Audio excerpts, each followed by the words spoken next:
Okay, it is 7 p.m. on February 11th, 2025. I'm calling the public hearing meeting to order. Public hearing is for proposed amendments to Town Ordinance 5-22 Parks. The draft of the ordinance is posted on the town's website. So we will open up for public comments. Anybody? Going once, going twice, going 3 times. Make a motion to adjourn the public hearing. Second, all in favor, say aye. Aye. Meeting adjourned. Okay, it is still 7 o'clock. That was pretty quick. Yeah. It's still February 11th. And I'm going to call the meeting of the town board to order. Notices was posted at the town hall and also the town's website. A motion to adopt the agenda. We're going to make one amendment to the agenda under 9A. We're going to move that up under item 6, between 6 and 7. I will second Jim's motion. All in favor, say aye. Aye. Okay, approval of the minute. I'll make a motion to approve that agenda as amended. Oh, all right, yep, second. All in favor, aye. Aye. Approval of the minutes from January. I'll make a motion to approve the minutes of January 14th, 2025 as printed. I will second that motion, but I have to abstain because I was not here. Tom, you gonna vote? Robin, is he still there? You should be. I can move. You have to second it, Tom. Second. Okay. Any discussion? Hearing none, all in favor, say aye. Aye. Yeah, I abstain, was not here. I was in the same condition Tom was a month ago. Okay, approval of the treasurer's report. First we have to make an amendment, change to the December treasurer's report, right? Yep. Let's make sure we pause enough so that Tom can get his vote in as well, please.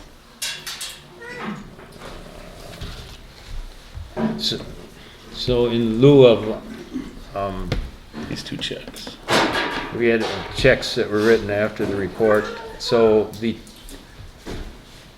disbursement for amended December disbursements, $136,189.33 in lieu of $135,911.83. I will second Jim's motion. All in favor? Aye. Aye. Aye. Motion carries. Okay, approval of, I guess would be January's treasurer's report with the changes to the disbursements. So I'll make a motion to approve January's treasurer's reports as printed. Second, all in favor say aye. Aye. Aye. Aye. Motion carries. I'll make a motion to approve February 2025 treasurer's report as printed. I will second it. All in favor say aye. Aye. Aye. Motion carries. Expense sheets. Okay, Robin's expense got sheets. one. Yep. Okay, Robin has an expense sheet of $800.11. I'll make a motion to approve Robin's expense sheet. Second. Motion's been made in second. All in favor, say aye. Aye. Aye. Aye. And I just want to make a note that that's for the absentee postage and also the subscription for the Adobe Acrobat. That's why it's so high. Alrighty, super. Alright, thanks, Robin. Approval of the general fund vouching for February. Make a motion to approve February's disbursements of $2,384,434.46. I will second that motion. All in favor, signify by saying aye. Aye. Motion carries. Now we're on discussion. Okay. Application. All right. Now we are going to entertain the change in the agenda. So that's going to be under applications, and it's going to be discussion or decision of request for Brummans Trust for a variance and conditional use permit to allow a detached garage in the R1 zone with a reduced road setback at N6959 Lakeville Road, parcel 180713-0233-023. I guess Jim, We entertained this at the Plan Commission meeting last week, unanimously passed it on with approval to the town board. I can explain a little bit, unless you would want to. Doesn't matter. They're asking for a 50-foot from the center line of Lakeview Road, which is about a 13-foot variance to the setback. And then they want to exceed the 1,000 square foot allowed for a detached garage to 1,300 square feet. And it will remain under, that's conditional use, and then they'll remain under the 18-foot required. So they're asking for a variance for 13 feet and conditional use to exceed the 1,000 square foot. I would say two separate motions, one for the variance and one for the conditional Yeah. use. So she's here if you want to ask any questions. nope, looks pretty straightforward. Taking care of your neighbors.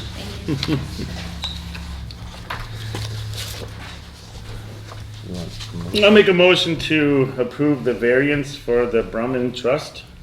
I would second that motion. Motion's been made and seconded. Any discussion?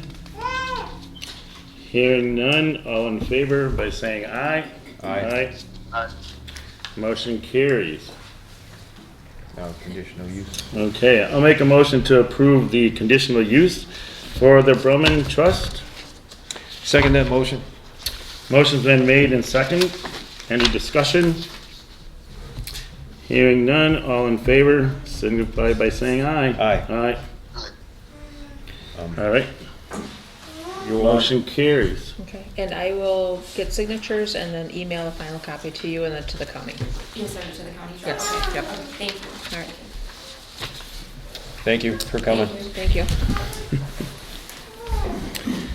Reports. All right, reports. Police report, Robin, you said that. He's at the Chiefs Convention. Okay. Plan Commission report, Jim? Like I said, we just approved the Brumman Trust variance and conditional use, and then we did also discuss the ordinance change that the county is proposing for accessory dwelling units. And I don't know if you got the information we talked about at the Plan Commission from Sarah. No? Anyway, we talked about 5, 6 different think so. things, but we can get into those when we get to that item on the agenda later on. That's it. All right, thanks, Jim. Item C, Fire and EMS report, Cambridge and Lake Mills. Okay, there's been a lot of changes that we've done at the Cambridge Fire and EMS Commission. We have eliminated 3 positions. We are, obviously due to the area covered, we are downsizing and trying to get our budget under control. So, obviously that is kind of tough because you always end up with a little fallout. So we're trying to deal with that. We have a new insurance company. We went with the Horton Group. There the deductibles are a little bit higher, but the premiums are roughly pretty competitive to what we had. So that was took effect the 1st of February. So we had a municipal meeting last Thursday night, which Jim also attended. We discussed a little bit about the budget, and also Deer Grove was there doing a presentation. Somewhat of their cost would be to have a different contract service. So right now we are contracted through the CBA for the service that we supply right now. So technically it becomes a legal thing that's still in effect until December 31st. So I don't know where this is going to go. personally, my opinion, I don't think Deer Grove has a very competitive presentation. I don't know, Jim, you were there. Any comment? Well, I don't think it's gonna save too much, but, because you still have all your fixed costs. You have Yep. your station, you have all the insurance, you have all that, so. All of it. I don't see how it's gonna reduce it that Yeah. much, but anyway, we'll see. Yeah, we'll see how that goes. The biggest trouble with that is we have to supply all the equipment, so, which we do anyway. Deer Grove would need a $40,000 upgrade because their heart monitoring systems are not compatible with what we use in Cambridge. So that would be a buy-in cost, which to me, I don't know, there's still a lot of questions. So anyway, they're going to refine their offer and then come back to us. The next municipal meeting is March March 6th at 6 o'clock at the Edmondson Center in Cambridge, if anybody's interested. So the other thing is what's going to go out is we are still operating under the 2023 budget. And because of kind of there's 4 of us in the district instead of 5, and obviously, you know, with the draw of Oakland, and the commission needs the same amount, a tad less, but generally the same amount of funds to be able to operate. So when we first sent out the assessments, we were still up in the air on who was going to be in the district and who was not. So we went ahead with what our 23 assessments were. So now Cambridge, they elected to rescind their withdrawal, and they came back into the commission. So we were still underneath what the assessments were for the 4 municipalities. So I did a bunch of math, and I talked with Jeannie Clark, the lady that does a lot of our HR work, and I'm having her send out a additional invoice. Robin, I know you're going to get one. Okay. So anyway, the addition to the funds already in the first quarter payments is Cambridge additional assessment would be $56,654, which is, they are 50% of the district. Christiana, the town of Christiana is 39% of the district, so their additional assessment would be $44,190.12. Lake Mills, we are 8% with the new EV ratios. So our additional funds is going to be $9,064.64. Rockdale's they are 4%. So their addition is going to be $4,532.12. So then quarter Is 2, that 3, per and year or per quarter? no, it's per quarter. Per quarter. So for quarter 2, 3, and 4, Cambridge would be $119,424.04. Christiana would be $93,028.20. Lake Mills would be $18,693.82. Rockdale would be $9,594.73. So now, if we do get, and when we get the 2025 budget approved, then there would be an adjustment to those budget numbers. So right now for the additional, I have Jeannie sending that out. So the municipality should be getting that in the next day or two. And the quarterly payments, then Jeannie is going to send that out about the 10th of March for April payment. So anyway, I got one question. The 18,000 you referred to. That's that's just the just half additional. of the year. Okay, got it. Or no, for the first 2 quarters. That's for the first quarter. First The additional to the first quarter is what that is. Okay. So do you want, It's 9,000 a quarter for us, additional. additional, yeah. So our total for quarter 2, 3, and 4 is going to be $18,693.82. Okay. So, all right, it's not going to make anybody happy. We do So- have, Jason Ross is here from the Lake Mills Fire, if you Oh. want, if he has a report. Jason, you guys attended the dip for Dozer there on Saturday. Yeah, Not to steal your thunder, but yeah. So just my monthly report, I did send that out to Robin, which I believe they got. I'm not a techie guy, but I did the annual report, and I can bring you a flash drive to share, but otherwise you can share it between each other there. So with the annual, or with the monthly report, we did 58 calls on the fire side last month. January was a busy month for both us and Ryan Brothers. Not actually to the increase of Oakland or the town of Lake Mills. It was based on a large increase in the city. So we do get these fluke months that do come out every so often. And just to share with you, Ryan Brothers covered a total of 71 calls. So if you add those up together, you can kind of get an idea as to that number. Crews this month have been focused on water training, water rescue training, and they're out there tonight again. We've been focusing more kind of in the mill pond. It's a lot less traffic, so when we're cutting holes in the ice, it's a lot safer for everybody. Nobody's finding them accidentally out in the lake. But they are out on the airboat tonight, running around out on the lake. So, so far this year, we've only had the one ice water rescue that occurred. The ice really thickened up and made it safe out there, so we haven't seen anything recently with that. The aerial device is now in service, so you'll see that going through the community here and there. We've been out doing a lot of training, putting a lot of hours on that, but we've got all the kinks pretty much worked out of it, knock on wood, and everything seems to be working well with it. So, any questions? did you put some of the old water in the new truck?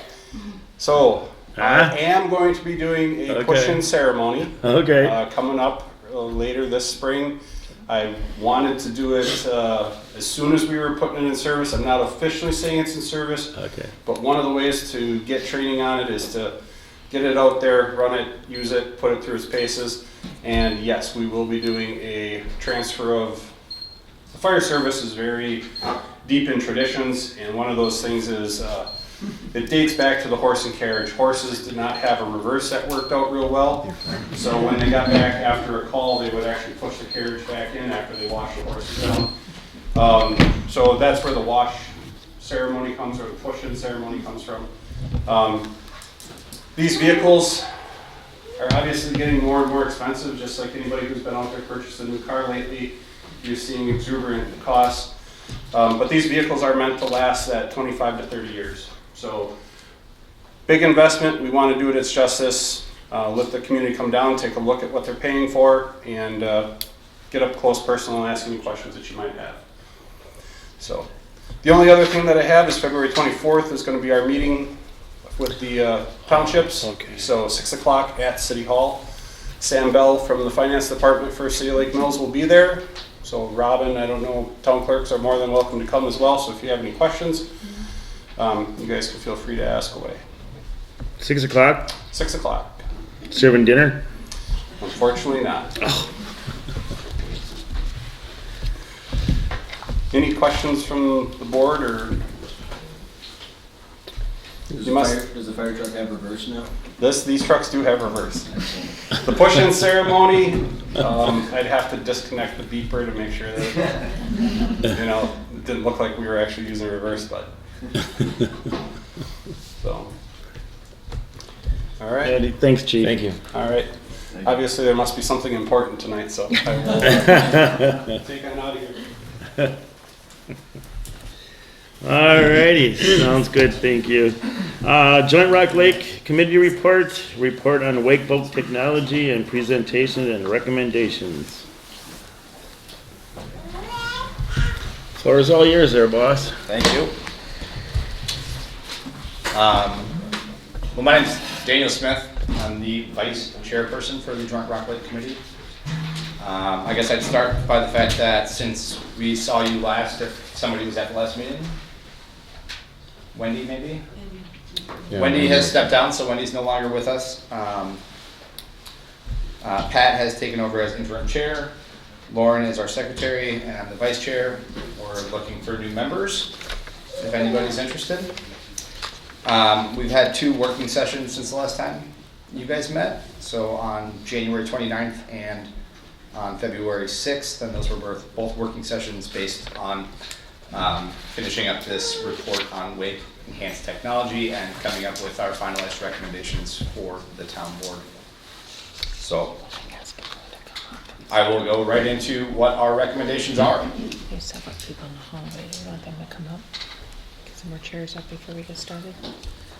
Is there anyone that wants to bring a chair up and sit up front that's in the hallway back there or anything? You're all good? Okay. Can you see? I got this. I printed a copy. All right, so we've Take been notes. working pretty much every meeting since October to come up with this recommendation, and it's based off of a lot of input from both wake enhanced technology concerns that people have had, and also input that we've gotten from enthusiasts of the wake enhanced technology. So obviously potential impacts that come from this that we've researched are a huge kind of like reason that this is even a thing today. So wake enhanced technology operation can be segregated into 2 modes. There's surf mode, which is when the boat operates in kind of a forward up slower motion that creates a wake that somebody can surf behind, and planing mode, which is just like a normal boat cruising over the top of the water.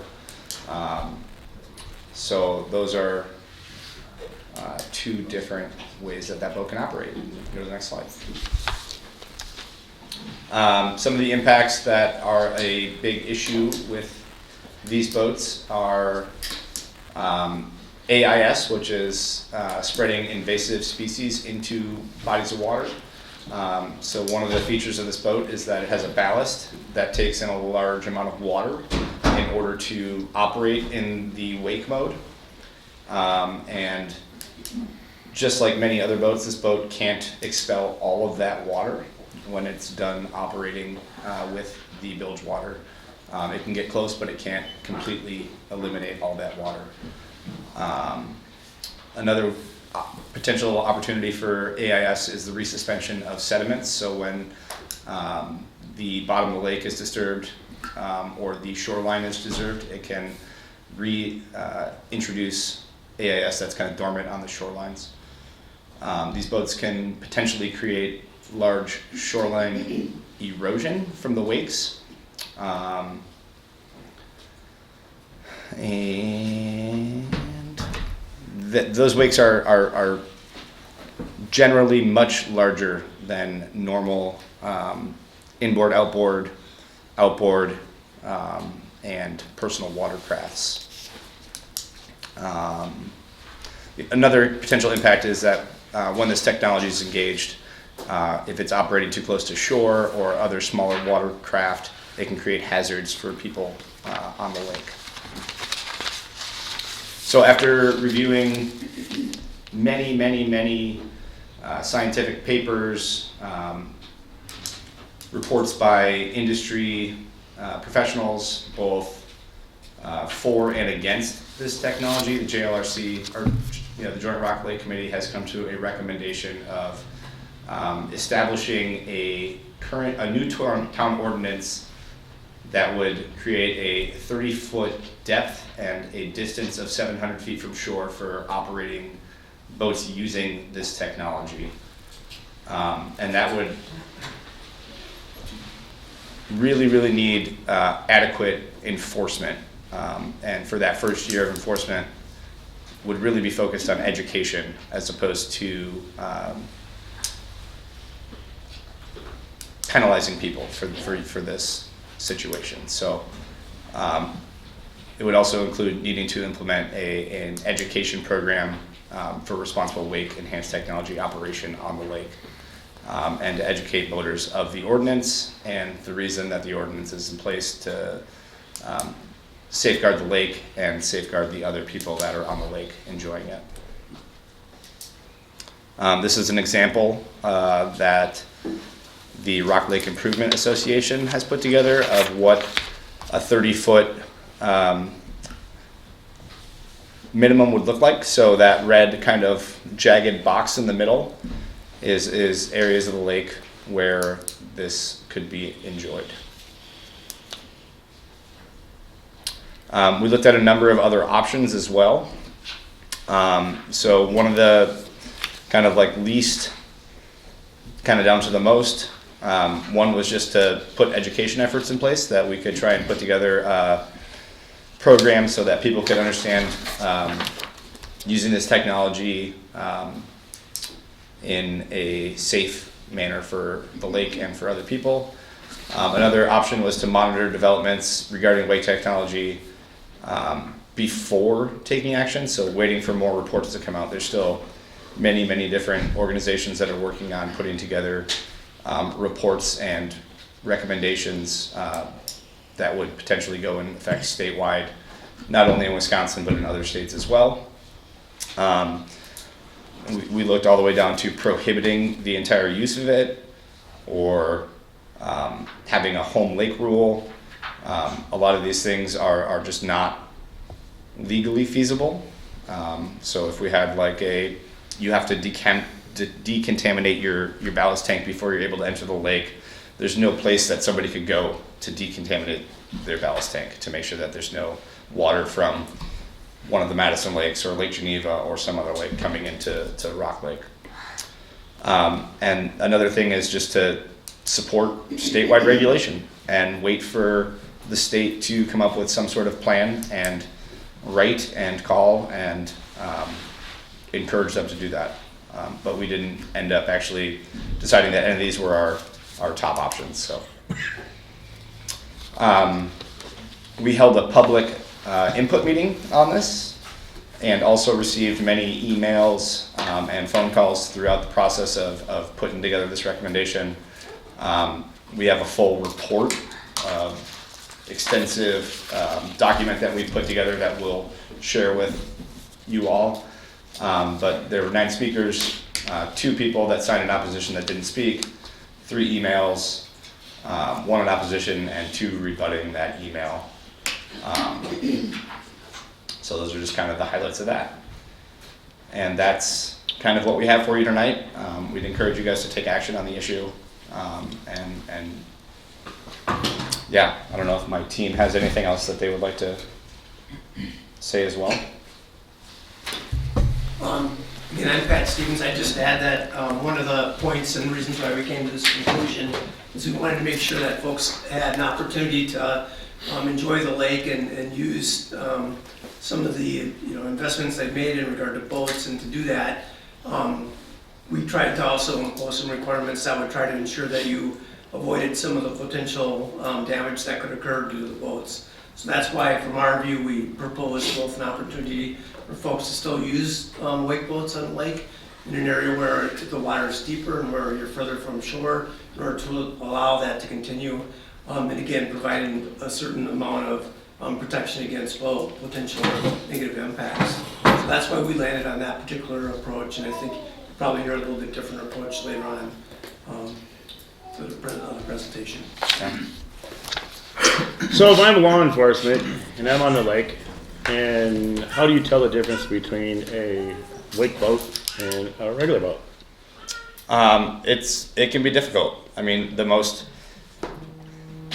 if a wake boat is not operating in the mode to have a surfer behind it, it looks like any other boat. But when it's operating in that wake mode, it'll be bow high, moving at a fairly slow rate of speed, and you'll notice a tremendous wave coming off the back of the boat.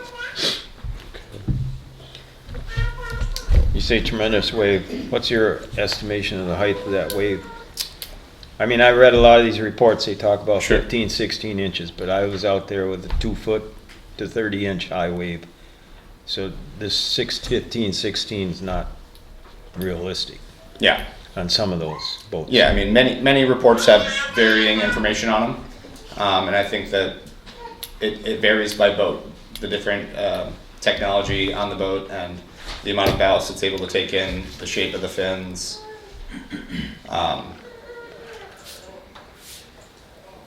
Okay.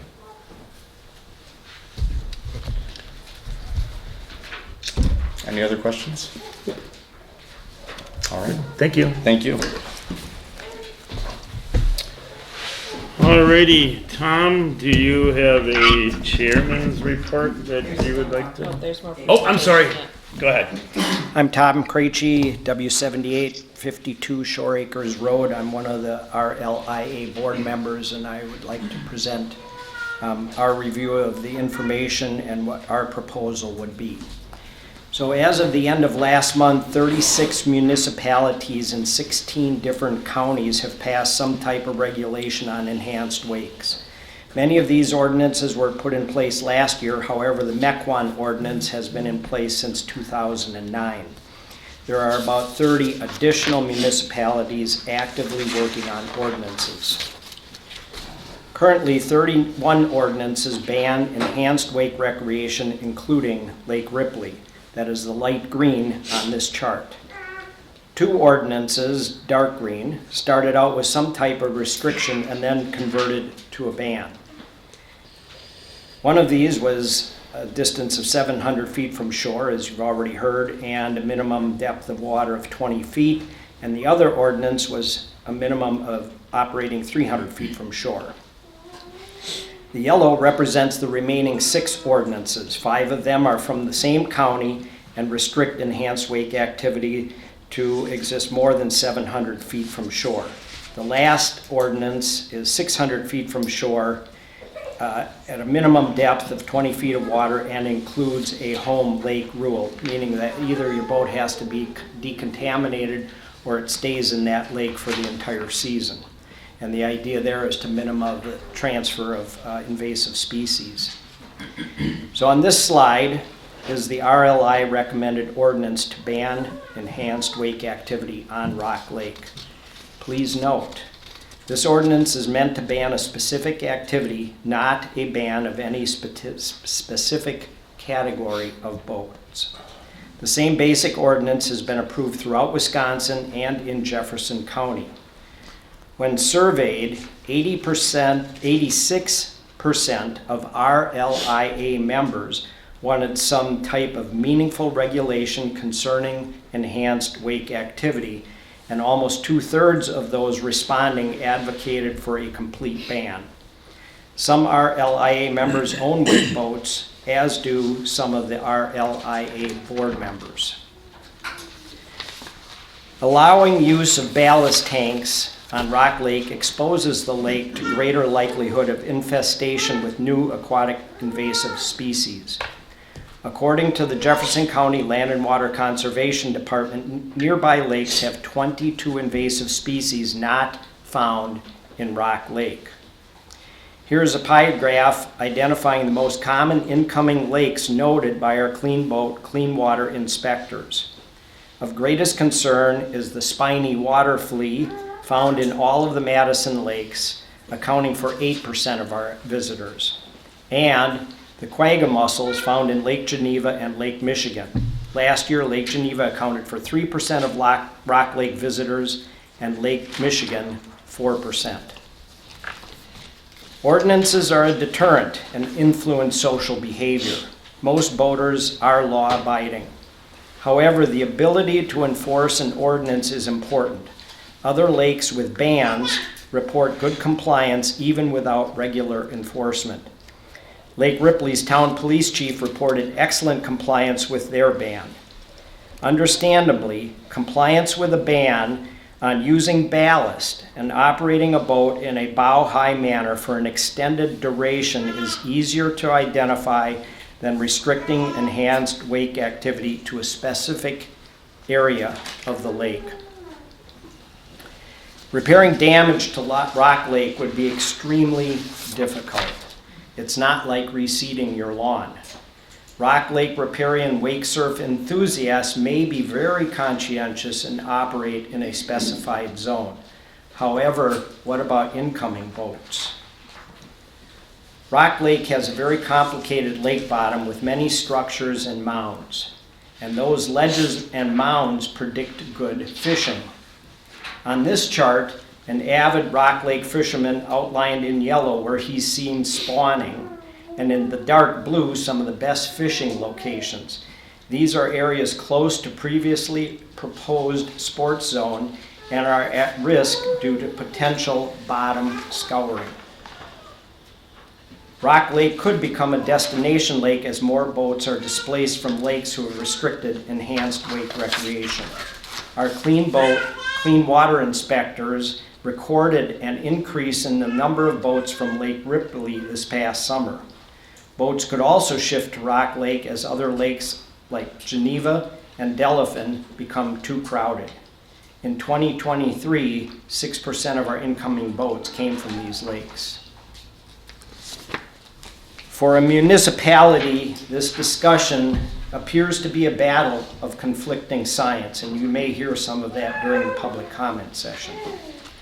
It becomes a matter of who do you believe? A large coalition of lake associations, fishing and hunting groups, counties and conservation groups, or an industry that is interested in selling very expensive boats, and those boat owners wanting to protect their investment.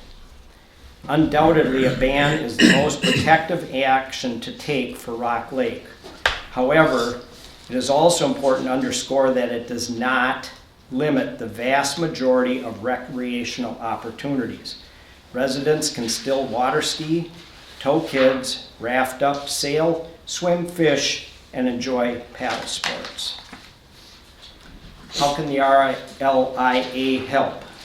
The RLI can provide the town with key documents, saving the town time and money. The draft ordinance would be the same one that has already been enacted across the state, but modified for Rock Lake. A condition report, 21 pages, is required by the DNR. RLI took a condition report already approved by the DNR and modified it with Rock Lake information.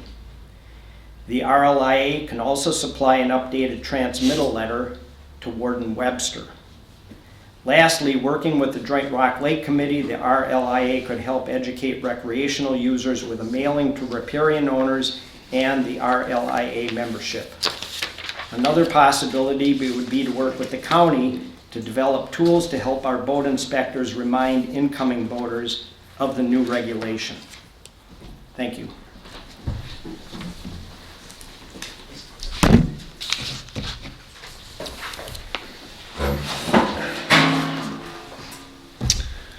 Alrighty, Public comment. public comment.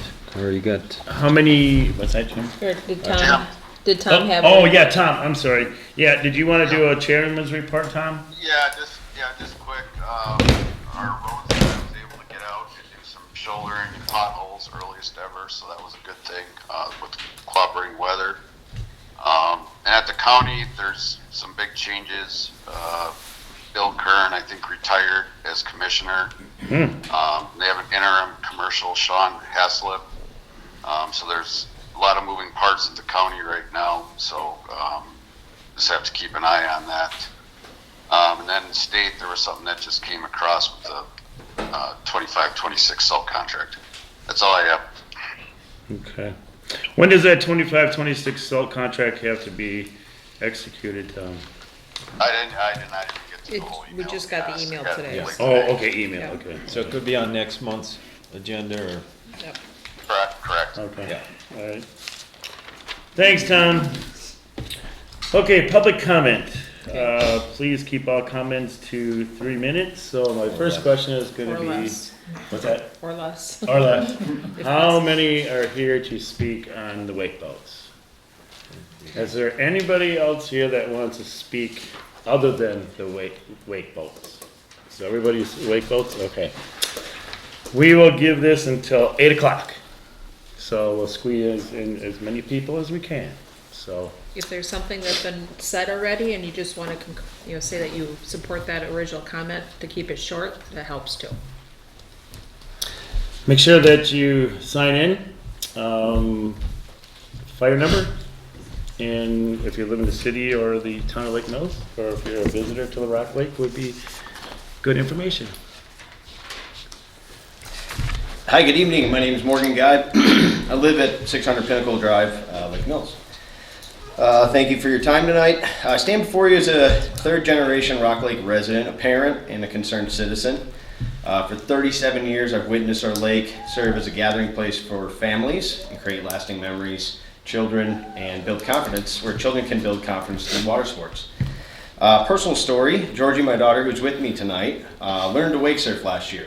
Contrary to belief, we didn't use any ballast in our boat. We do have a wake boat. And frequently, we operate that boat without any ballast added, simply to go out and enjoy the water peacefully and enjoy time with the family. The current situation deeply troubles me. We're facing a proposal based on flawed data and a manufactured divide in our community. The Rock Lake Improvement Association's handling of this matter has been particularly concerning. The survey methodology and selective data release raise serious questions about transparency and fairness. Instead of fostering division, shouldn't we work to unite our lake community? Over many years on the lake, I've observed something remarkable. Wake boaters consistently demonstrate exceptional stewardship. They often are the first to assist stranded boaters when they are in need of maybe a tow in or water or food. We should welcome these types of boaters to our community, especially since they're such good stewards. Do not alienate them. In these times when screens dominate our children's lives, we should preserve, not eliminate, healthy outdoor activities that bring families together. Water sports offer invaluable benefits: physical activity, vitamin D, mental well-being, and the achievement of flow state while you're surfing. This builds confidence and resilience in our youth. Before making any decisions, I urge this board to consider several critical questions. Who will enforce these proposed restrictions? Are we prepared for the legal and social implications of targeting specific groups on the lake? What precedent does this set for future lake management decisions? Let's shift our focus from restriction to connection. Instead of creating barriers, let's build bridges between different lake users through open dialogue and mutual respect. A simple conversation between boaters can resolve more issues than any regulation ever could. And just to point out, the map that you guys showed for the 700-foot restriction looks like a danger zone to me. You're going to condense boaters. When a boater or surfer falls, the urgency to get back to them is pretty significant, as you would imagine. So you've got a lot of boats turning around in a small area now. 200 feet is my recommendation. Thank you. Come on. Just tell them you like to surf. Can we tell them that you live back here? All right, thank Okay, you. yep, you're welcome. Next.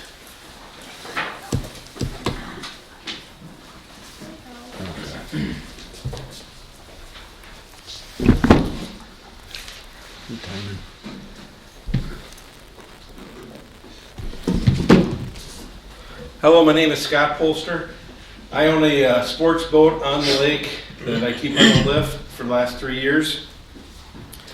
I am a part of the Rock Lake Improvement Association. I think as a community we have 4 things to consider to create a solution here. First of all, we have to consider safety of the boaters, protection of the lake, protection of everyone's user rights as specified in the public Wisconsin Trust Doctrine, and finally, to find a compromise solution that protects our municipality from liability using science and common sense. It appears there's been about 5 studies that are going around: the Indiana study, Connecticut study, St. Anthony Falls study, Green Fire, and the Wisconsin Lakes Coalition.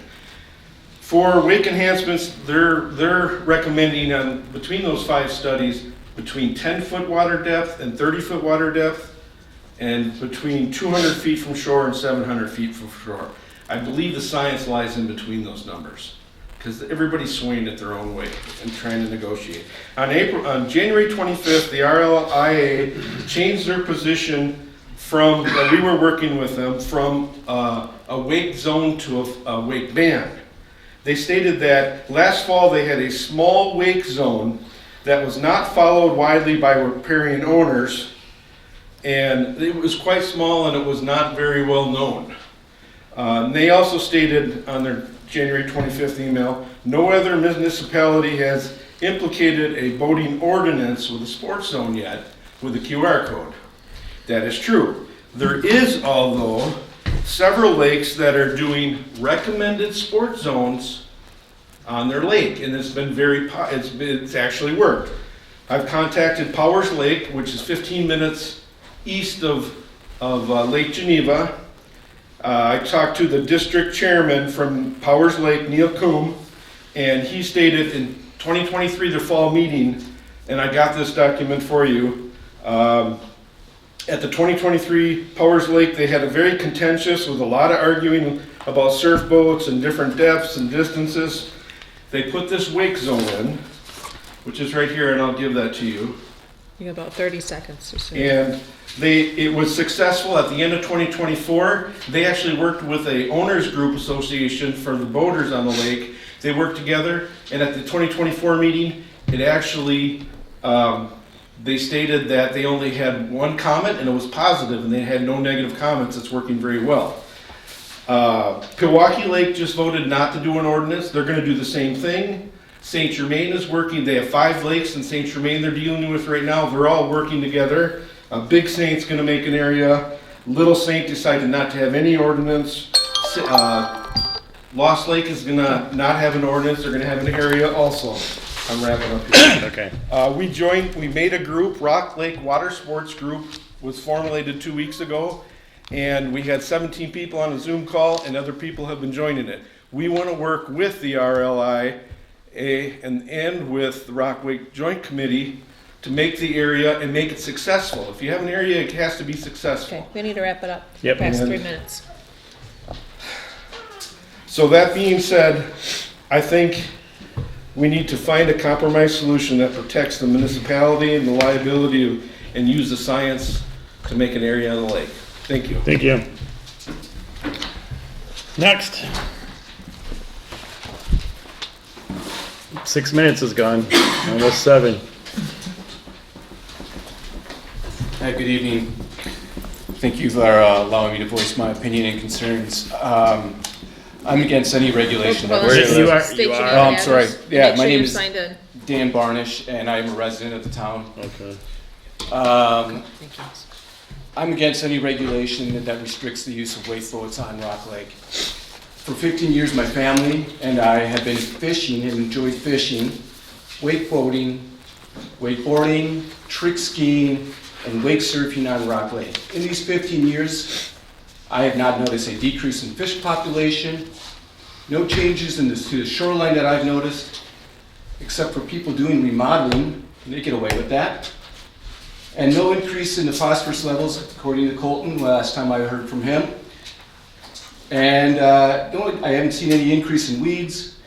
No reports of injuries. I haven't seen any injuries on the lake caused by wakeboating.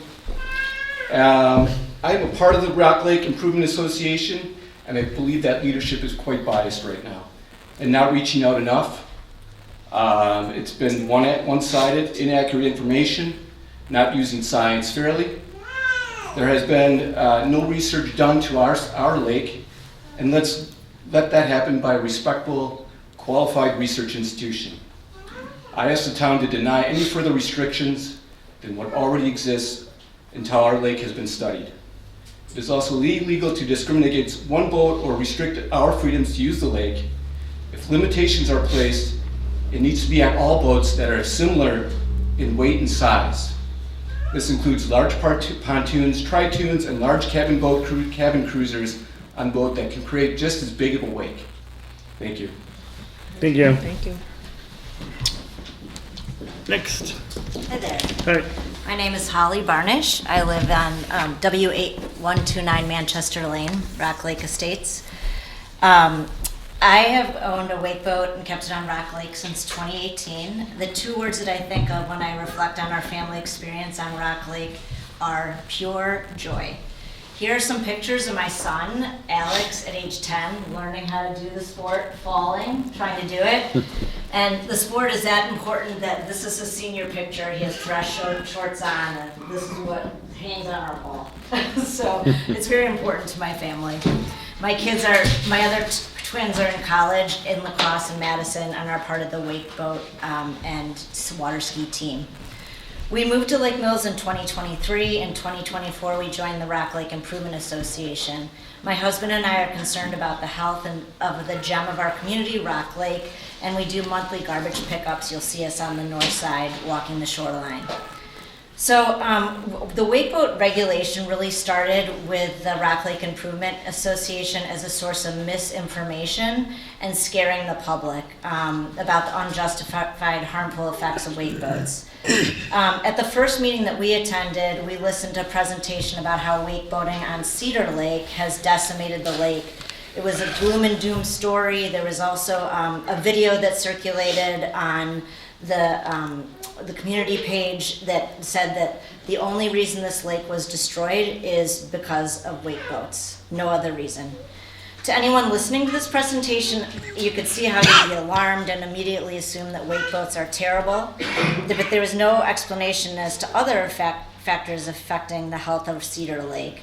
Like, what about overfishing, increased phosphorus in sediment due to runoff, global warming causing lower lake levels? So at this point, as a wake boat owner who wants to continue doing the sport my family loves, I feel very misunderstood. I feel like the sport is misunderstood, and there's skewed and not enough scientific information that's been brought to the community. So here's what we know about wake boats. They're approved as being safe. Wake boats have safely operated in Wisconsin for over 10 years. There are very few reports, if any. I've never had a citation on my boat, never heard anything, and maybe you guys have heard something different, so please correct me, about injuries. You got about 25 seconds. Okay. So the same type of damage that, like, we see boats pulling tubers 100 feet from shore. A study by Cox and McFarland in 2018 demonstrated that a 4,000-pound boat pulling a tuber 100 feet from shore can be the same as a wake boat at 200 feet from shore. So that would be my recommendation as the other gentleman's, 200 feet and educating the public. Thank you. Thank you, and we appreciate you picking up everybody else's discarded stuff. Just keep your window up, right?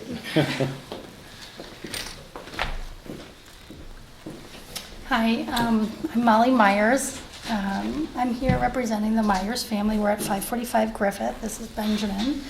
And we have 2 other kids. We have 5-year-old Henry and 3.5-year-old Megan.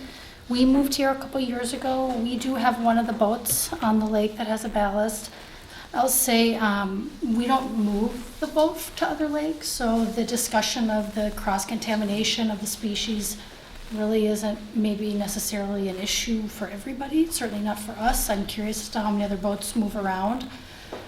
So I just wanted to throw that comment out there. Nobody's asked us about it, but we don't move the boat to other lakes. We found that wake surfing has been a very safe family activity for us, as opposed to, sending the kids out there 30 miles per hour on a water ski. This is 12 miles per hour, very safe, family-friendly activity that we've enjoyed as our growing family. I can keep the little one on the boat when we do it, as opposed to the tubing or the water skiing, and it's very, very safe. We're very conscious boaters, respectful of other people on the lake. I do have some concern if we limit the area to just a small area in the middle. It's going to be very congested with kids falling off of boats, water skis, tubes, even surfing boats or surfboards. It's going to be, I think, a hazard that we're going to create for ourselves. So just our 2 cents. Happy to answer any questions or meet with anybody after if they have any other questions for us. Thank you. Anybody else? Hey there, Jeff Janey-Savick, representing my family on Elm Point. Riparian owner, has been here since 2001. Here to address the Joint Rock Lake Committee's proposal for the 700-foot shoreline setback and 30-foot depth requirement. We tried to replicate that this past summer. I feel it would have created dangerous congestion by forcing all wake activities into that tiny area while you still have other boaters ripping past you. So if you were to have more than one boat there, I think it is an accident waiting to happen.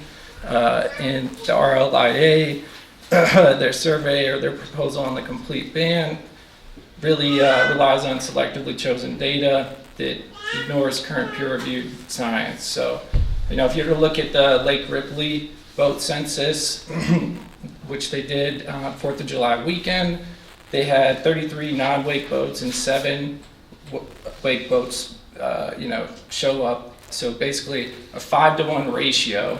If I were to take that and apply that to Rock Lake, about 1,365 acres, we're about 3.25 times larger than Lake Ripley. If we use this conservative scaling, look, that'd be roughly 322 non-wake boats versus 64 wake boats, right? And if we're worried about invasive species and the residual water retention, if you look at the numbers, actually, recreational boats typically can retain around an average of 2 gallons of residual water, while wake boats may retain up to an average of 8 gallons. If you do the math, guess what? The recreational boats, they end up with significantly more water potentially filled with invasive species than all the wake boats combined.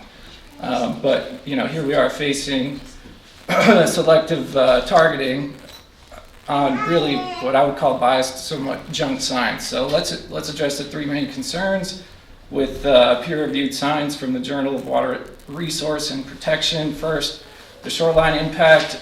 This study proves that wake boats have minimal impact when operated at proper distances. That's why we're proposing, the Rock Lake Water Sports Group is proposing doubling the state mandated distance from shore from 100 to 200 feet. Second, you got the sediment disruption. Research shows that wake boats dissipate quickly compared to natural wind-driven waves with minimal impact to waters in over 10 feet deep, precisely what we're recommending as a minimum depth requirement. And then third, the invasive species. If we're serious about this threat, I truly think, are you prepared to ban virtually all types of watercraft that can potentially transport invasive species? I mean, that means every pontoon boat, every fishing boat, jet skis, sport boats, deck boats, even kayaks and canoes, all can carry these invasive species. Okay, wrap it up. Yep, time's up. One other thing quick, I know my time's up. The impact I really think would devastate the community.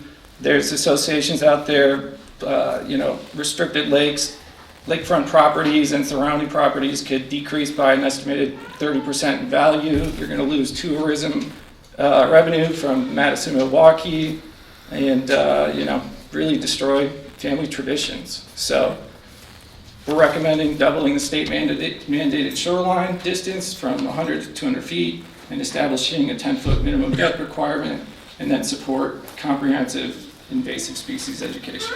Could you state your name again, please? Jeff Janusevic. Thank you. Make sure you write that down for me. Yeah, did you get that, Susan? You wrote in? Okay, thank you.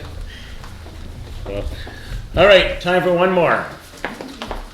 Sorry, I'll be really quick. I just came, so I wanted to express my opinion. Jeff Van Thiel, first in the city of Lake Mills, now in the town of Lake Mills, been on the lake for 12 years. We have a 10-year-old and an 8-year-old. We do everything. Fish, paddleboard. My daughter fell in love with wake surfing, so she made me come tonight this year. I think you're seeing a lot of fragmentation and recommendations. They are discussing this on a state level at the legislature, trying to get better science behind it. I think if anything, it's a bit early to implement anything. I think certainly all of us are for the health of the lake and for regulation. I support the 200 feet, 15-foot depth. I think that dissipates the wave. I think, from the science, at least that I've read from the studies that Scott mentioned. But I don't have a lot to say for this, but I think it's really early to ban, an activity that a lot of people enjoy doing, especially those of us that have been on the lake for a long time. Thank you. Time for one more. If there's anybody else? Anybody in favor of this? What's that? Is there Anybody in anyone- favor? That's what I would ask. And just as he's writing, I did get several emails that were forwarded to the town board members. I think a total of like 5 or 6 of them. At least. Yeah, so. Robin, I got one mailed to me too that I'll drop off tomorrow. Okay, and Tom received an additional one, okay. Yeah, You the ready? one from Glenn Zastro. Yes, correct. Yep, I got Okay. that too. I think we all did. Okay, one last one. Glenn? David Woods, my residence is actually in Madison, Wisconsin. Wife Debbie here grew up in Lake Mills, and her father over there, Glenn Zastro, still lives at the same house, and we're here in Lake Mills quite often. Just background on me, I'm a mechanical engineer who's been practicing over 30 years now. I'm a registered professional engineer in the state. Some of my areas of practice include fluid mechanics, including the use of advanced tools such as computational fluid dynamics. I only mention this because I think my background and experience is relevant to identifying numerous problems with the studies that are being used for the 700-foot distance and 30-foot depth recommendations that are being talked about here today. Wisconsin Lakes, one of the main partners in the coalition of groups that is calling for these distances, has said that, quote, waves created for wake sports need at least 500 and probably 600 to 700 feet to dissipate. And the prop wash from these boats can penetrate at least 20 and perhaps up to 30 feet. Probably and perhaps are a very weak basis for taking away people's rights to what is supposed to be a shared resource under the Wisconsin Public Trust Doctrine. There's clear information showing that in many cases the work referenced to establish those numbers of depth and distance are flawed, inaccurate, and arrived at by drawing incorrect conclusions.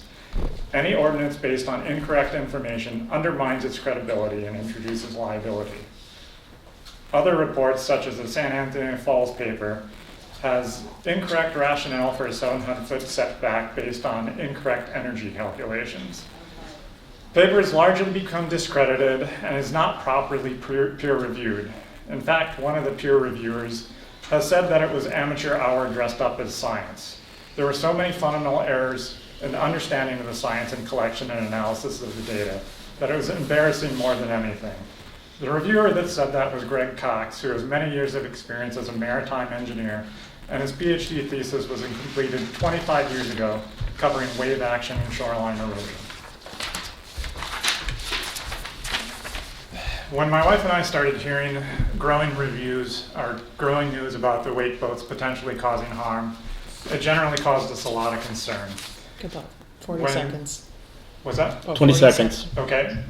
So basically we did a review and we found that when we fully investigated the matter, that the science just wasn't there. It wasn't to the amount of scientific rigor that was needed. There was erroneous data and misleading information. I'm hoping that the town of Lake Mills will also fully investigate the issue prior to considering any risky ordinance that's not informed by truly credible scientific evidence. I'd encourage everyone to visit the Wisconsin Water Sports Coalition website at www.coalition.org to find out more about these issues. I'm also going to be leaving a copy with the board, a white paper that has a brief summary of some of the items that I've talked about. It was authored by Dr. Bill Banholzer, who's a chemical engineering professor at UW-Madison and is very accomplished in the work that he does.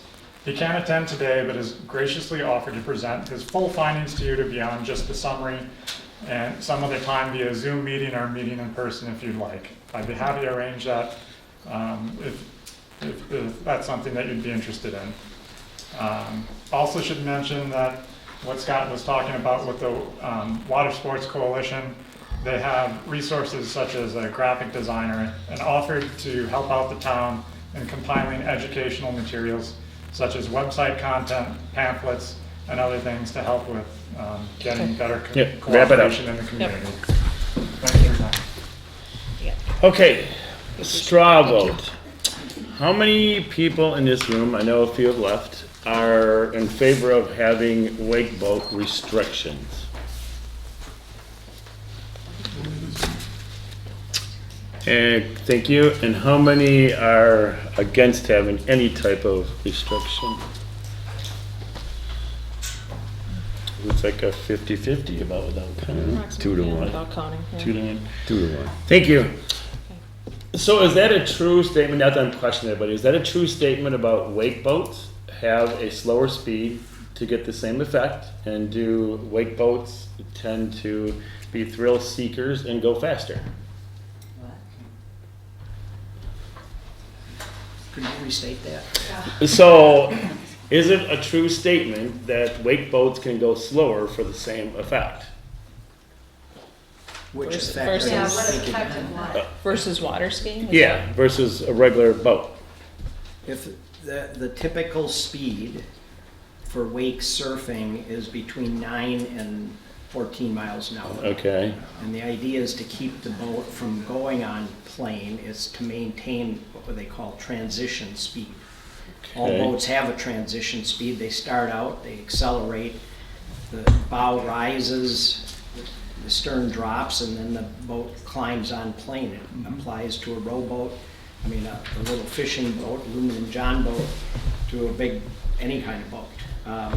The surfer maximizes their wake if they maintain transition speed. They want the tail down and the bow up to get the biggest possible wake.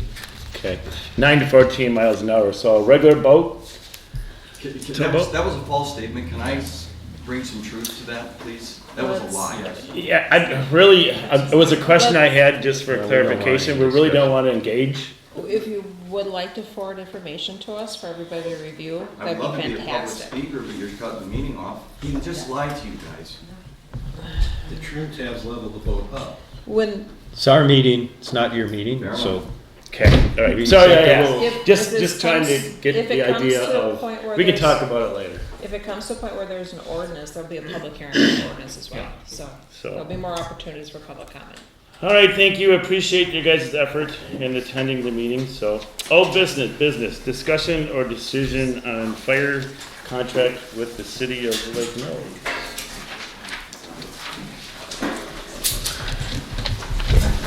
Let's pause for a second while I guess that's anyone that's gonna another- leave. Yeah, sorry.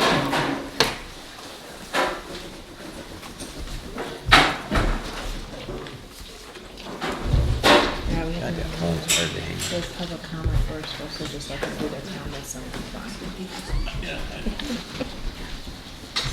Just for my own curiosity, that was it.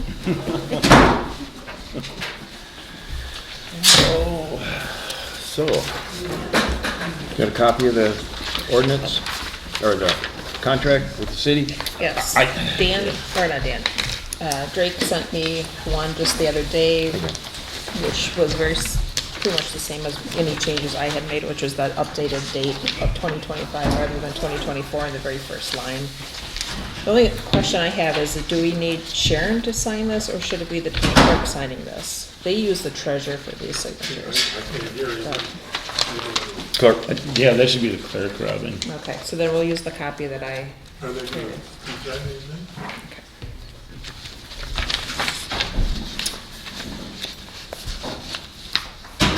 So,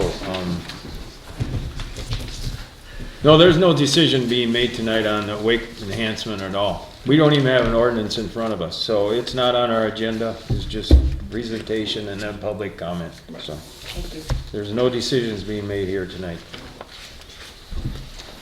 Okay, go ahead and, old business. Anyway, Tom, did you have any comments on the contract with city? No. Fire? No, I did not. Okay. Dave, they changed the extension, so it's a 5-year contract and then it extends every year. Every year? Yeah, Okay, so good. they took out the extension of 5 Right. years. And that was in the other couple minor changes that Tom had asked for, that they meet with the town boards prior to presenting it to the city council, so that's in here. So, anyway, it's what we asked for. Right. And the city council passed a resolution, February, I don't know, 5th. Fifth, yeah. So I make a motion to approve the contract for fire protection with the city of Lake Mills. I will second it. So anyway, motion's been made and seconded. Any more discussion? Hearing none, all in favor say aye. Aye. Aye. Aye. Motion carries.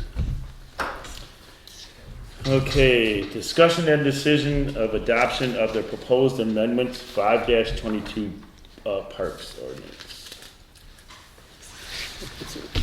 Again, the major change in this was the addition of the kayak storage requirements. Otherwise, there were just minor changes which we went over last month's meeting, and it's been on the website. So I'll make a motion to approve the amended 5-22 Parks Ordinance. All right, I'll second it. Motion's been made and second. Any more discussion? Tom? No. Jim? Nothing? Nope. All right, all in favor, signify by saying aye. Aye. Aye. Aye. All, motion carries. Discussion and decision on proposed, amendment of Town Ordinance 2-1 alcohol beverages. Just a note, I did forward the draft to the 3 establishments right now that have alcohol licenses, so they are aware that we are looking to amend it, so. Okay. So then we need to table that then, Robin? No, or I think we're in. move it forward? Decision of whether or not we're gonna move forward to a public hearing at this point. Okay, all right.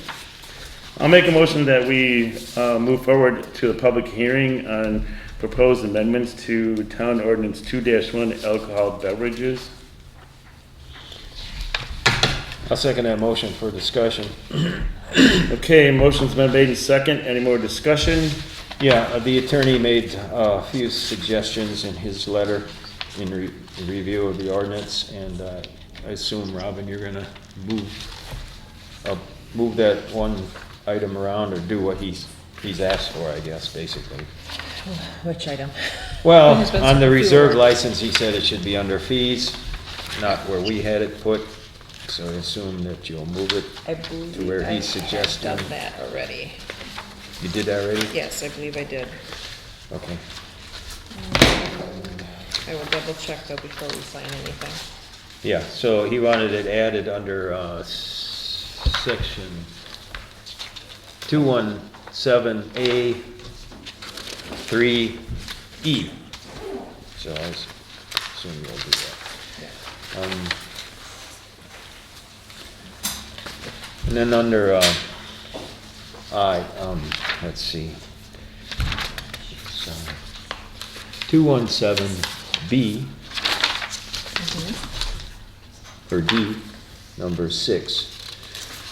Go back to 5. That's where it says, he made a couple of changes there too, I guess, and you picked those up. The only thing I would say is, it's in under item 5, it says, see also exhibits A and B, what in reality should just be see also exhibit A. And then, I don't know if you need on the end, he said regular class B licenses, or he says class in parentheses. Should you add B, class B licenses to that? Page Yeah, probably 6. should say press. And then under the item 6, which you're gonna move, I would say to add see exhibit B attached to this ordinance for further information regarding a reserved class B license. Okay. So, that's it. That's all I would do. Otherwise, looks good. Alrighty, all in favor by saying aye. Aye. Aye. Aye. Motion carries. So that Okay. will to the public hearing, Yep. and then an Yep. updated draft will be on the website for people to review in advance. Okay, awesome. New business, discussion and decision of bids for Rock Lake Road reconstruction. Corey, I know I saw you back there. Now the crowd is cleared, there you are. Waiting patiently. So Rock Lake Road, as you know, we bid this project back when they were doing the bridge reconstruction. The bids came in higher at that point. So the good news is we rebid this. I believe it was around $40,000 less than last year. So bids came in really nice. Payne and Dolan is the apparent low. Payne and Dolan has done many projects in the area, including projects for the town. So we're recommending approval of the contract to Payne and Dolan. Their base bid was $508,809.51.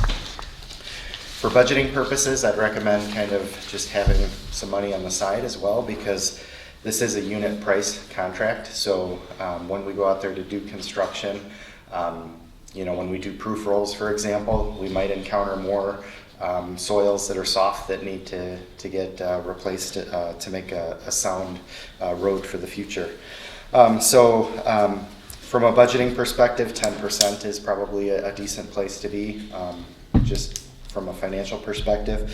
But for right now, I guess I would recommend approving the base bid that Payne and Dolan provided. And I did provide a copy of a notice of award as well. Once that gets executed, I can get that to Payne and Dolan, and we can get the contracts finalized and get this ready to go when the weather breaks. And Corey, then if they do run into that pumpy soil or, high organic matter stuff, they're gonna bring it to your attention and you're gonna make that decision, I right? was gonna say, is there gonna be a change order then? So we would do what's called proof rolls, where we take a fully loaded truck and look for displacement of the subgrade. In those locations, we would make the determination of what needs to happen to resolve those issues. Within the base bid, we've already assumed a percentage of the area for the project to be undercut, to have 3-inch rock placed to fix those areas. So yes, we would be involved to make sure it's not the contractor just picking like, I want to do this everywhere. We would visually inspect that proof roll and just allow them to do this where it's needed. Okay. And you know approximately what that number is so that you could alert us if it goes more? Correct, yeah, we can, monitor as the project goes and see where things, how things are looking. When we did Crossman Road, we didn't have any on the entire stretch, so it's kind of hit or miss. It really depends on those subsoils and how the road was built many, many years ago. Yep. So this again is a grant, and the state's portion is 220,000 approximately, correct? Capped at that.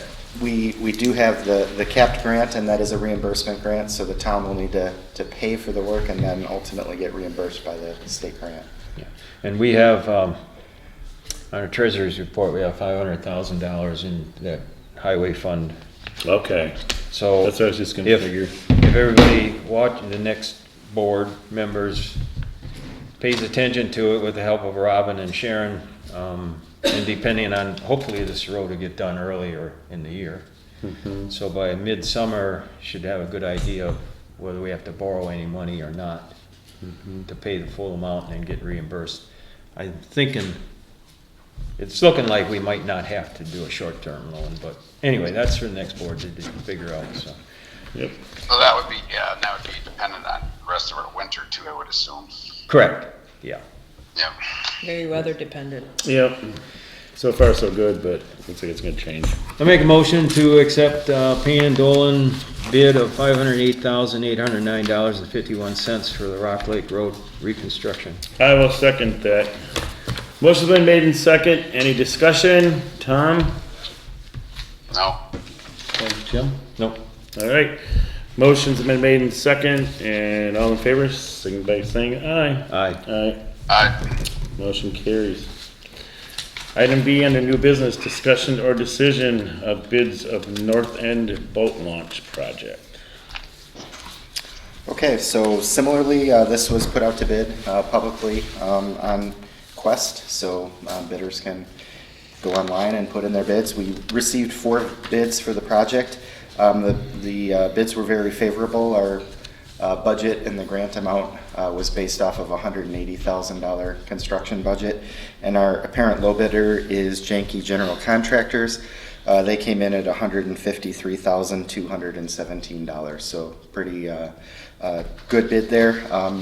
I did follow up with Janke, and they have done a lot of boat launches in the area, including for Jefferson, the city of Madison, all over the state, really. I asked them about, that recent in the past 5 years, and they gave me 15 boat launches last year that they did. So they've definitely had a lot of experience doing this type of work. The boat piers for this project will be very much commercial grade. They're what the DNR specifies for their boat launches, so hopefully they'll hold up a lot better to the use that they get over time. So, you know, Corey, when I saw that, it's like, wow, I mean, it's $50,000 to the next bidder, and, you know, to the highest bidder, that's a chunk of change, so right away you start to question it, but, did you look into the other, work that they have done? Yes, so I guess the primary reason I think why there's such a discrepancy from their bid and the other bidders was they're planning on constructing the boat panels in the wet. The other contractors were planning on installing a sheet pile coffer around the boat launch and dewatering. So a lot of it depends on the equipment that you have for lifting those precast concrete panels and making sure that you can set those appropriately within the water. As you can imagine, installing sheet pile around that whole boat launch out into the lake and then continually pumping the water out is quite an expensive thing to do. So they were very comfortable doing this within the wet, and I think that's the big difference why the cost spread is there. Do you have any idea how they connect the panels together? Yeah, they have kind of a hook and loop where they're hooked together. Not too dissimilar to the panels that are out there. Okay. I think that they're a lot more, a stronger connection between the panels. But ultimately, you know, the panels are only as good as what they're sitting on. So getting that foundation prep underneath the panels, getting that graded stone to support the panels is really what's important. And then probably the biggest thing is making sure that you have rock around the panels, so when people power load and things like that, it doesn't wash the dirt around the outside of the panels, and then they lose support because of that loss of dirt. So we have riprap around the panels to prevent that from happening, and our panels actually will go out into the lake farther than the current ones do. So by the time you get to the end of the panels, the water is quite a bit deeper than it is right now, so we shouldn't have the power loading hole that's at the end of the panels there currently. Question on engineering costs. Does the grant cover any of that? Yeah, the engineering cost is a grant reimbursable expense. It is. So the cost for that could be requested from the DNR grant. I believe it's capped, you know, the total project is capped though, I believe at $150,000 for the grant piece of it. 97,000 each. Yep. From the state, and 97 from us. Yes, 50-50, correct, yep. Okay. And your engineering costs are like 38,000 already? I have to look specifically. Whatever it was. I did break it up. Somewhere's in that area. So if we rolled that in here, we're still under that 97. Yeah, and you could request reimbursement of those now and get reimbursed. They already sent 48,000 to us. Okay. Yeah, we got a prepayment. Prepayment. Okay. Cool. Tom, any questions? No questions other than get it going. I've seen some pretty high bids on this boat launch stuff on other committees, and a lot of companies cherry pick, so I think that's a pretty good cost. Mm-hmm. So they're already up and ready. If we sign this contract, they could start putting these piers together and things like that. Yeah, they'll start ordering products and things like that, but obviously they'll probably wait until ice off. Well, yeah, you gotta wait till the ice comes out, but.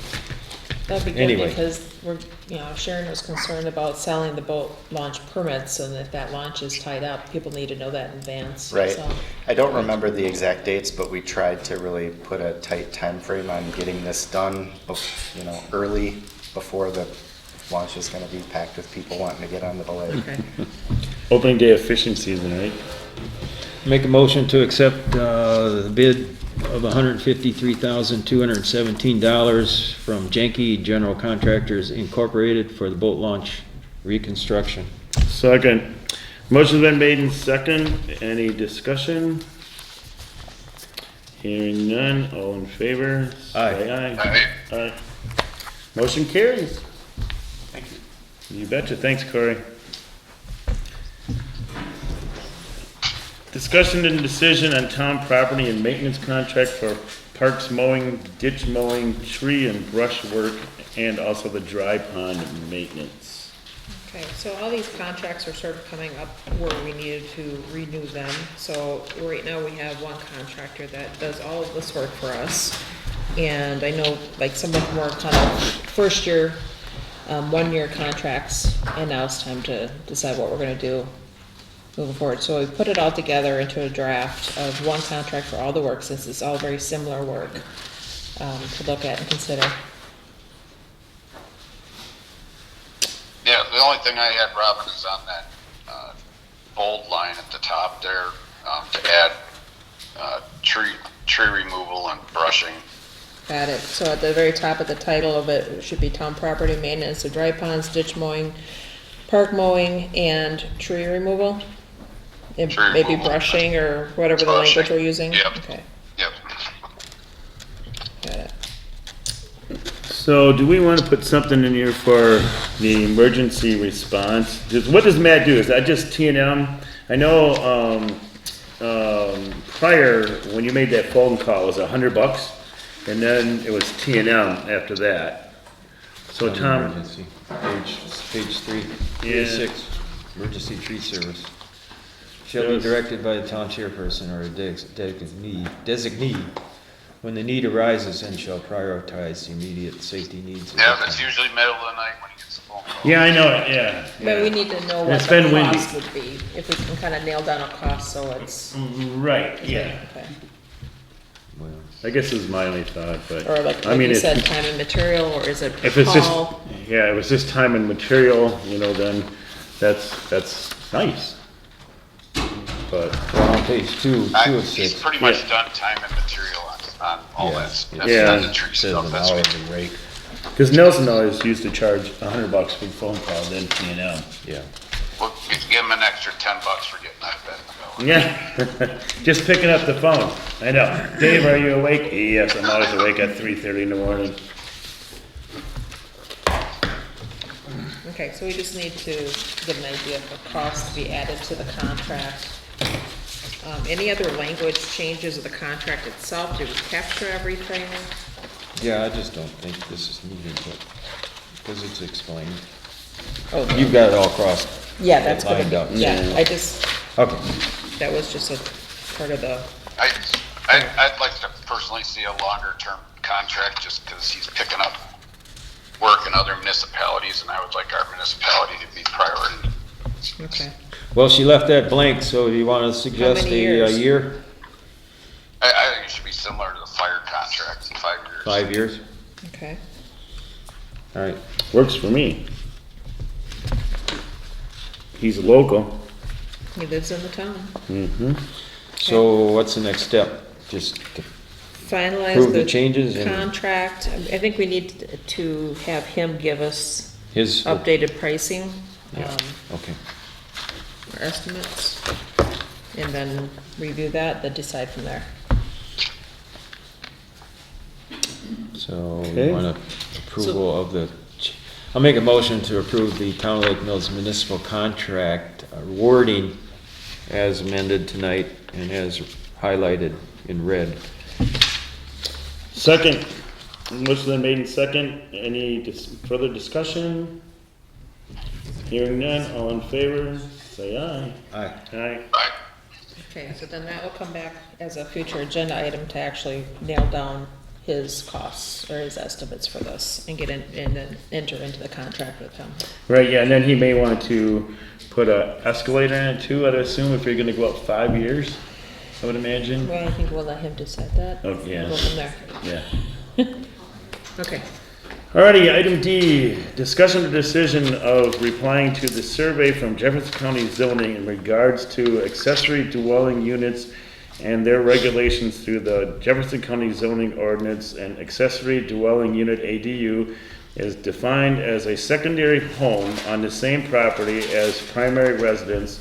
Currently, the county ordinance does not allow more than one dwelling per unit per property. No, No, got it. We have one of those now, Tom. oh, we do. The Plan Commission discussed this, there was,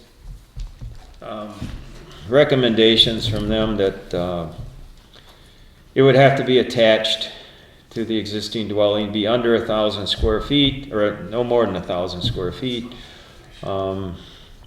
We felt the impact on sanitary sewer, like up in Shoreward Hills, Elm Point area, would be a concern, because you're adding another bedroom to 2 to 3 more people, mother and mother-in-law, whatever, on the same property, which increases sewer load. I agree with you, Tom, no, but the plan commission didn't say no, but. Yeah. This is a survey that each of you can take. Yeah, each can take it individually. I already sent mine in. Hard no. But, so do you want to do it individually? I think we should do it as a board. At a board, okay. Dave?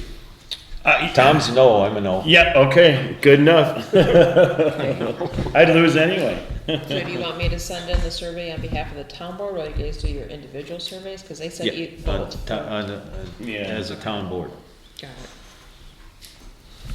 You wanna do I make a motion that we say no to the accessory dwelling unit ordinance. Second, motion's been made in second. Any further discussion? All in favor by saying aye. Opposed, same sign. Aye. Motion fails. Thanks, Tom. Okay, discussion or decision of reviewing 5-26 regulations of raising buildings and removal of personal property.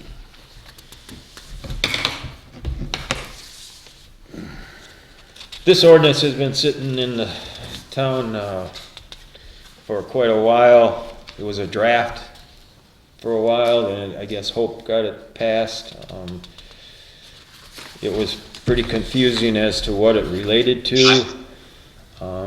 Now, with the Plan Commission has sent it on to the town board with the recommendation to approve the red mark copy, which now makes it a ordinance that when a person raises a building, it's either by building inspection requests a raise order or voluntary demolition, like the person that was here tonight that wanted to demolish the garage and build a new one. Under this ordinance, they would be required to come to the town board and fill out the application.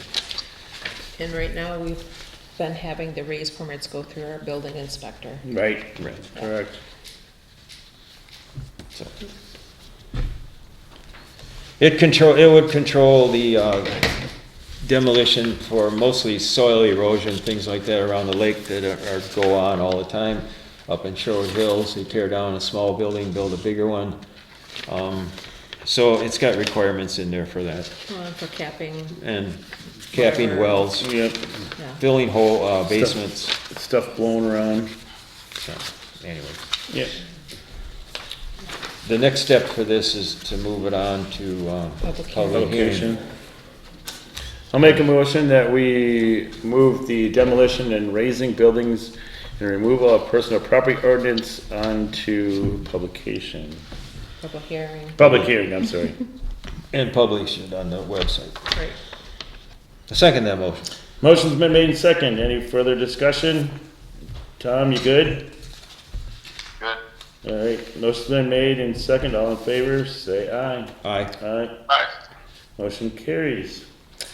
Okay, item F, discussion or decision of applying to the DNR for the permit to dredge the channel at Cedar Lane between the Trinity Curtain and Cedar Lane and replace the Trinity Curtain.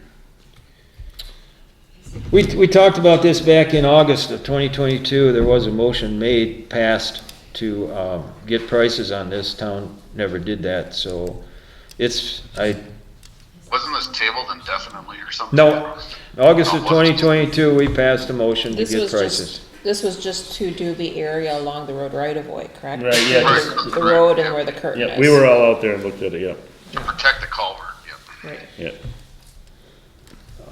So this would be for the permit to, an opportunity to dredge the channel. Just from the turbidity curtain to the culvert To the on culvert. Cedar Lane. And then replace the Correct. curtain. We would Right, but there's a permitting process, and I understand the Joint Rock Lake Committee, there's looking into, extending the permit. Yeah, Wendy had emailed somebody at the DNR, so I need to follow up with them on that. Because she was hoping to get an extension before it expired. But was that an extension to what they're looking for? I'm not or an sure. extension to West Dawson had put, you know? I think he it was had- to But West Jim, Dawson. don't we have to have one for the town? I mean, Yeah, and I've never his was seen a the- copy of that permit, so If- I It probably would just be a new permit that we need to take out, just like we're gonna be needing to do for the North End boat launch. for the boat launch, yeah, I think, but it has to be through the town. Yes. Yeah. Yeah, I think the first, we don't have money to do this for this year, but for the new board, several members up for election are here tonight, so I'm just bringing this up that it's something that the town, we could start the permitting process with the DNR getting permits to do that portion. But then there's also, I talked to Cole, he's here from the county earlier tonight, and he thought that it was a private consultant, or a consultant, was it Cole? Colton, right? Colton. Yeah, Colton. That did it the last time. I wasn't involved in it the last time when they put that turbidity curtain in. That was a long time That was ago. a There's a lot of generation. dust. So the permit that is out there now, is that a DNR permit or was the dredging permit? The same. That was a dredging permit from DNR. Right. From the DNR, but that was for not the municipality of the Town of Lake Mills though. It was, Right, for that was the- private? Yeah, it was for West. That's why I'm saying we need to probably just do our own Yeah, new one yeah. for just the section that we're looking to do. Correct, yeah, I would think so. So I don't know if you want, we've only got one more meeting left. Yeah, we might not have enough time, but we can at least say we can start the permitting process. And Yeah. then hopefully carry Is there- over to the next board. Is there any engineering that's gonna be involved with this? Well, I think that's where you get the consultant involved who comes up with the drawings and the plans and Gotcha, okay. all this stuff. And I don't know how it was done the last time. We'd have to talk to Patricia Cicero, maybe. I think she was involved in that. You said West Dawson did have, that's what they did it under his permit, correct? Yeah. There That- would be engineering because they have to know what they're permitting, Right. right? Has boundaries, has volumes, they would have to know what they're permitting. They'd be permitting the process. So I make a motion Well, that, there was a lot of stuff happening behind the curtains back then, so who knows? yeah, so I make a motion that this town board start investigating what's required and, start the process. Do we know Getting new- a consultant that we need to use? Well, we'll talk to Patricia Cicero. You have, she's gonna present at your RLIA next month? March. Can't we just use our town engineer for that? I don't know, maybe. Part He of the culvert. left, so. Yeah, Well, it's part of the culvert to protect the culvert, so I Right, think so. that's why I asked if it was an engineering thing. Okay, we start by talking to Corey. Is the consultant, is that paid by the county? Or is that a No, extra it's cost? all us. It's all us, okay, all right. Motion, I'll second that motion. Motion's been made and seconded to begin the permitting process for, the channel by Cedar Lane and between there and the Turbidity curtain. Turbidity. Turbidity, yeah. Yep, you I'll got get it. That's why I it, just you say guys. curtain. Yeah, the curtain, yeah, that Bibbidi curtain, yeah. Yeah. Any further discussion? Hearing none, motion to approve, say aye. Aye. Aye. Aye. Motion carries. Okay, discussion or decision of appointments to open positions. I'm assuming that is, go ahead, Tom, sorry. Well, it looks like we got one from a Yeah. Daniel Varnish for the JRLC. Yep, Oh, I'm good with that. okay. Is that your motion, Tom? Well, so Ricky has to I'd make like the I'd recommendation like a anyways. motion to appoint him. Okay, I will make the motion to appoint Daniel Benish to the Joint Rock Lake Committee. Second. Motion been made in second. Any further discussion? Hearing none, all in favor, say aye. Aye. Aye. Motion carries. Okay, discussion or decision of 24 budget amendment resolution. Okay, this resolution, 2025-021, Town of Lake Mills, Jefferson County, Wisconsin. A resolution changing the 2024 budget of the Town of Lake Mills, Wisconsin, adopted by 2/3 majority vote of the entire membership of Town Board. Be it resolved by the Town Board of the Town of Lake Mills as follows. The sum of $35,375.75 is hereby transferred from the segregated Rock Lake account to the Budget, Culture, and Recreation account.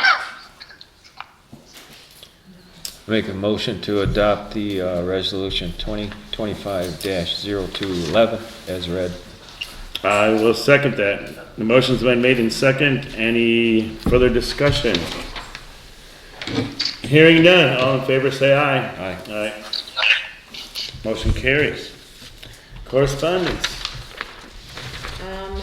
I got a few things here. So I got a notice from the Department of Treasury, IRS, stating that the 2018 940 form, which is the employer's annual federal unemployment tax return, was never filed. I was not clerk at that time. So I am going to dig back. I'm hoping we still have those records based on our retention schedule. We may not. And see if I can get this filed for us. Why would we have to file a 940? Because at that time, we were not using the payroll company that I currently use. Oh, and okay. it was still falling on us to do that responsibility. So, yeah, so it didn't get filed. I will see what I can do to correct it. Wow. So that was interesting to receive. I never got that far back. I forwarded a notice of court order, which I'm sure a lot of municipalities got regarding New York versus Trump, about all these federal cases that are going on.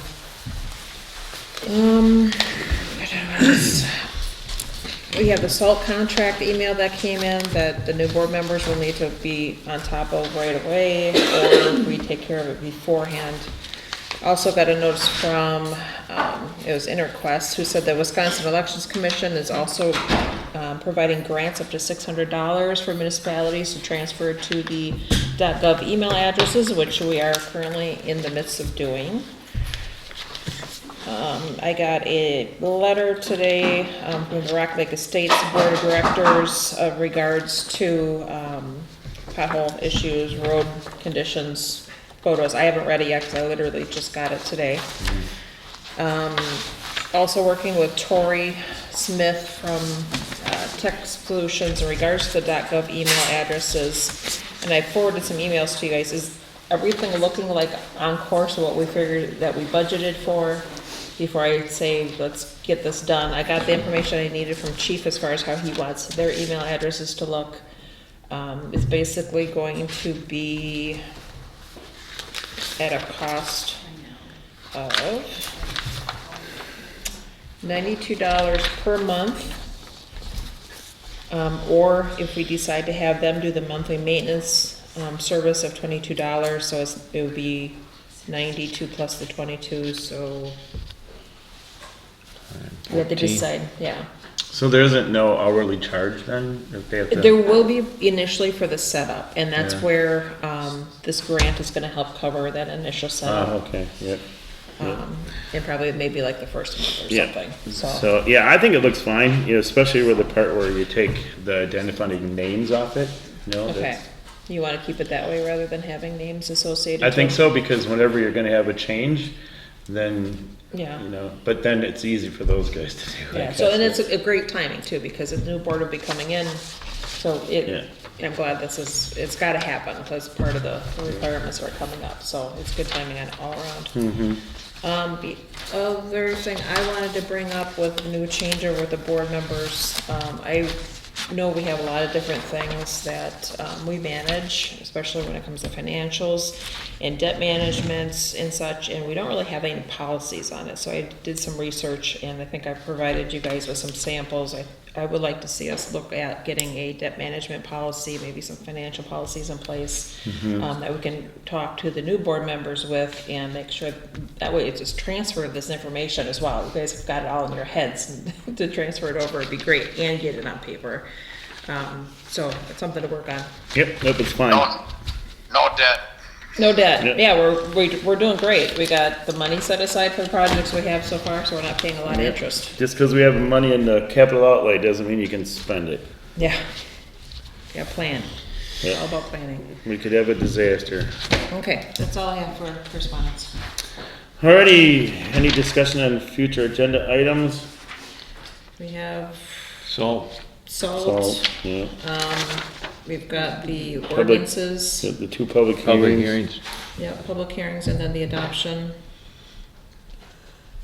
I think we did okay. Think so?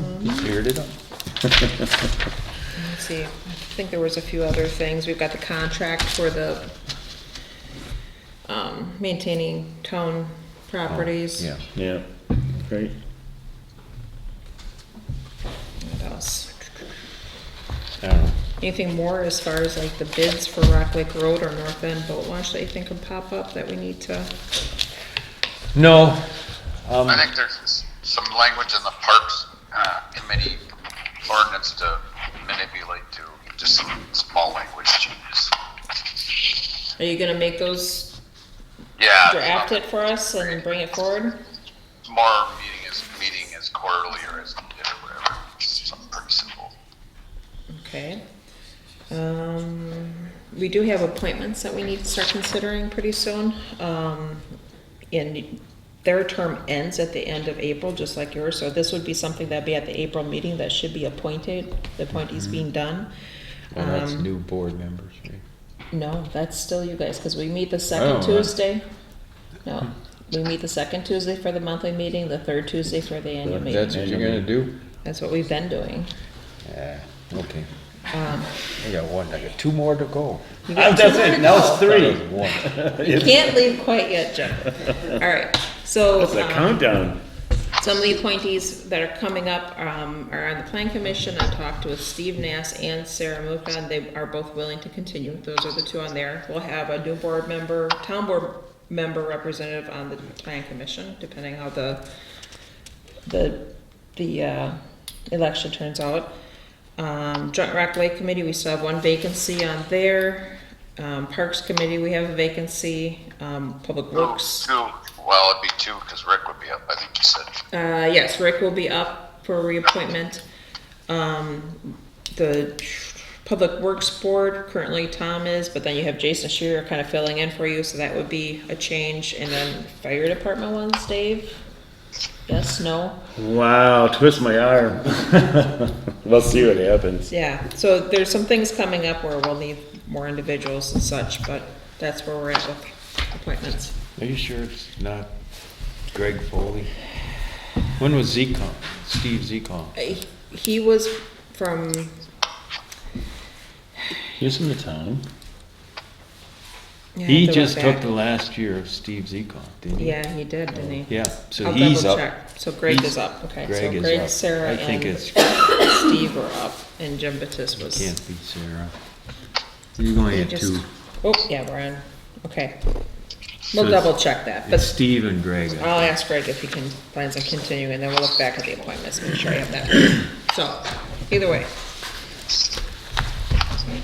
Any other? I don't know, are we gonna have anything from Cambridge EMS budget numbers by March? Probably not. Probably not. I think probably what's gonna happen there is I think it's gonna go to mediation. Okay. Because, the 24 budget was supposed to be mediated, but then as it drug throughout the year and the mediator felt that it would not be, successful for him, so now they have decided that, they would move that forward. So if we need a 25 mediator, then, they would be there for us. And I think that's probably where it's at. Let me know whether or not we need it for an agenda item. Yes. Okay. All right, So. Make a motion That's to it. adjourn. Oh, You gotta meet- read. Yeah, meeting schedule. March 4th, 2025, Plan Commission meeting, 7 PM at the Town Hall. March 11th, 2025, Town Board meeting, 7 PM at the Town Hall. March 13th, Joint Rock Lake Committee meeting, at 6 PM at the city. Motion to adjourn. Make a motion to adjourn. It's 8:49. I'll second the motion. All in favor, say aye. Aye. Aye. Meeting's adjourned. Feel better, Tom. Yeah, feel better, Tom. I know what it's like.